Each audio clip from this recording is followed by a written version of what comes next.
एवढ्या टेन्यूर कधी पूर्ण न करता एवढ्या बदल्या एवढ्या कमी काळामध्ये याव्या, हे काही म्हणजे वरवर घेण्याची गोष्ट नाही किंवा हसण्याची बिलकुलच नाही. आणि आता ते एका प्रकारे तुमचं म्हणजे त्याचा उल्लेख वारंवार एका प्रकारचं पदक बॅच असं होतं की बघा यांनी चांगलं काम केलं म्हणून त्यांची बदली झाली. पण व्यक्ती म्हणून तुमच्यात काय होतं, म्हणजे नक्की वाईट वाटतं असेल. माझ्या बाबतीत हे झालं.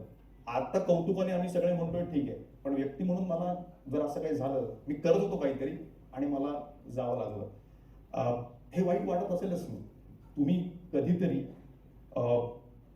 या जरी तुम्ही व्यक्ती म्हणून अन्यायग्रस्ताची गोष्ट किंवा गरिबीसारखा एक्सक्युज स्वतःला लावून नाही घेतला पुढे जाण्यासाठी, तरी सुद्धा आत वाईट वाटेल असेल की माणूस होता आपण सगळे. नाही, याच्यावरती होतं ना, स्टार्टिंगला वाईट वाटायचं. आता वाईट किती दिवस वाटून घेणार हाही प्रश्न पडला.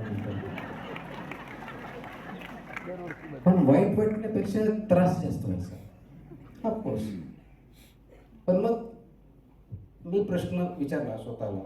ऑफकोर्स भावाबरोबर चर्चा करायचो, पत्नीबरोबर नंतर चर्चा करत होतोच. तुमच्या भावांबद्दल जेव्हा उल्लेख येतो मला ते कायम सचिन तेंडुलकर आणि अजित तेंडुलकर यांचीच जोडी आठवते ना. कायम अगोदर म्हणजे सचिन क्रिकेटच्या पिचवर आचरेकरांकडे जाण्याऐवजी तिथं अजित तेंडुलकर आहे आणि तो खेळतोय. तुम्ही जाण्या अगोदर ते तिथं ISS म्हणजे प्रशासनामध्ये होते.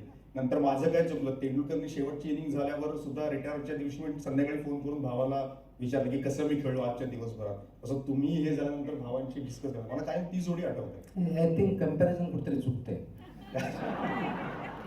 कम्पॅरिझन यासाठी चुकतंय की मला वाटतं की म्हणजे मी सचिन तेंडुलकर किंवा अजित तेंडुलकर लहान मानत नाही, खूप ग्रेट आहेत ते भावांच्या. पण मला वाटतं की माझा भाऊ त्यांच्यापेक्षा खूप मोठा ग्रेट आहे.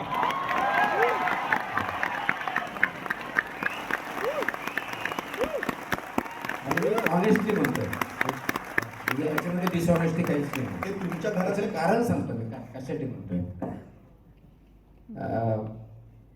आपण भावाभावाचे भांडणं पण भरपूर ऐकलेले असते, बऱ्यापैकी ऐकतो. कुटुंबामध्ये छोट्या छोट्या गोष्टीतून भांडणं झालेले पण ऐकले किंवा वयामानाच्या प्रॉपर्टीमुळे याच्यावर त्याच्यावर झालेलं असतं. ज्यावेळेस त्याचं स्वतःला 2 वर्ष जेवणाची प्रॉब्लेम होते त्यावेळेस तो मला घेऊन येतो. 8-8 दिवस त्यांनी, मला आठवतं की 8-8 दिवस आय रिमेंबर स्टील, त्यांनी फक्त पाण्यावर काढलेले. मला सांगायचं नाही पण पाण्यावर काढलेले आणि मला ते वडापाव म्हणजे ऑमलेट पाव वगैरे खाण्यासाठी द्यायचं.